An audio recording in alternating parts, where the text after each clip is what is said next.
এই কমলাধরা গাছটি আমবাসা থেকে নাইটিঙ্গেল যাবে। আমি আমার নার্সারি থেকে বিক্রি করে দিয়েছি একজন বাগান করার জন্য, তাই আমবাসা থেকে নাইটিঙ্গেল যাবে। প্রত্যেকটি গাছেই থোকা থোকা কমলা ধরে রয়েছে।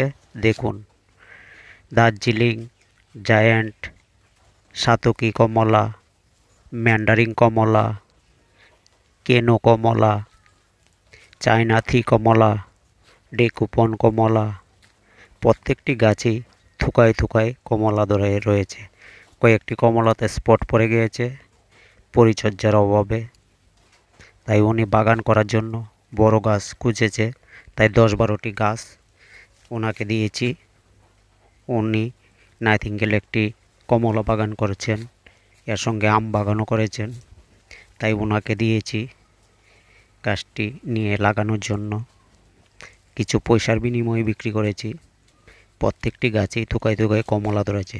কমলা নামটাই যখন অন্যরকম, শুনলে যখন মনে আর মুখে একটা অন্যরকম লাগে।